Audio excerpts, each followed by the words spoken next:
房间墙壁是浅浅的灰色，伴随着昏暗的灯光，小女孩婉婉坐在书桌前，铅笔在纸上沙沙作响。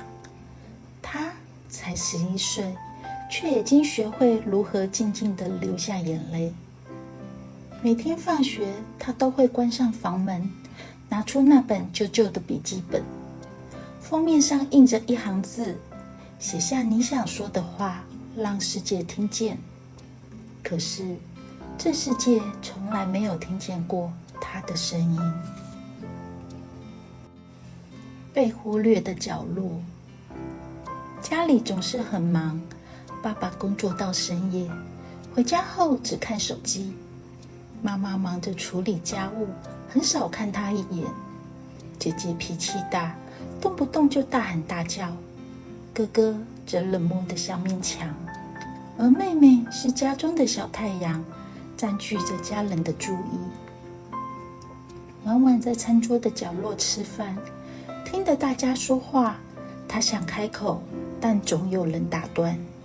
久而久之，她学会了沉默。她在心里对自己说，反正也没有人想听我说话。于是笔记本成了她唯一的聆听者。她开始写下一个名字：爱。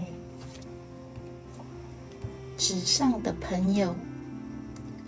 爱是她创造出来的角色，有一头黑色的短发，眼神坚定，笑起来像阳光。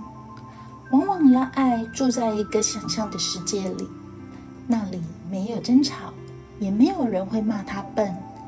那里的天空永远晴朗，风带着花香。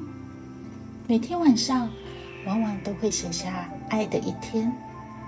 今天爱替村子的孩子解决了烦恼，今天爱在森林里帮迷路的小牛找到家，今天爱说他会永远陪着我。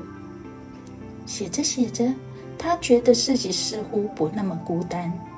有时候他甚至会听见有人在耳边轻声说，婉婉，你已经做得很好了。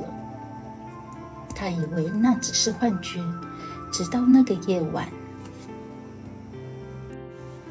纸页间的奇迹。那天晚上雷雨大作，婉婉又被姐姐骂了，哭着躲回房里。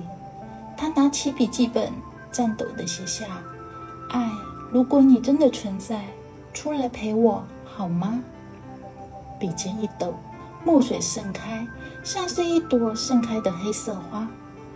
忽然房间的灯微微闪烁，空气中多了一股淡淡的墨香。她抬起头，那熟悉的身影正站在窗边。爱，黑发，温柔的眼神，微笑着，就像他笔下的一模一样。婉婉吓得往后退，手中的笔掉在了地上。爱弯下腰捡起，轻轻地递给他。你的笔不能丢，因为它是你的翅膀。爱的声音温柔的像风。那一夜，他们聊了很久。婉婉说起学校的欺负，家里的冷漠，还有自己多渴望被喜欢。爱只是静静的听，偶尔伸出手摸摸她的头。你不是没有人爱婉婉，你只是不知道你也可以爱你自己。光从心里长出来。从那天起，爱每天都会出现在婉婉身边。当她被同学排挤时，爱在她耳边说，你不需要变成他们那样，你是最独一无二的存在。当姐姐又在骂她时，爱轻声说，这不是你的错，或许是她在家中也受了伤。婉婉开始试着笑，她学会去低年级教小朋友画画，在文字里写下希望，慢慢的感受到孩子的天真与付出的喜悦。但是爱的身影却越来越淡。婉婉问，爱，你要去哪里呢？爱爱笑了。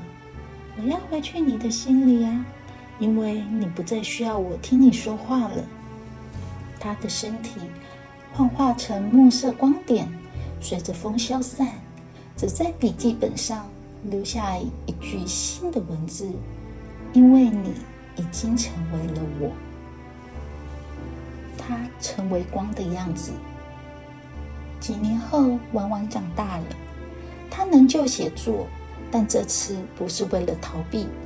她写下关于勇气的故事，关于爱与原谅的故事。她的文字被越来越多人阅读分享。有人在信里对她说：“你的故事救赎了我。”她微笑摸了摸那本旧笔记本，封面早已磨旧，但那行字仍清晰可见。写下你想说的话，让世界听见。窗外阳光洒进房间，风轻轻翻起了最后一页。婉婉看见一行小字在阳光下闪烁：我一直都在。她抬起头，笑容温柔。那一刻，她明白了，原来自己笔下的那个人从来没有离开，只是因为他已经成为了那个爱。有些人孤单到只能与文字对话，但那些文字最终会变成翅膀。当我们学会拥抱自己，笔下的温柔会长出真实的光。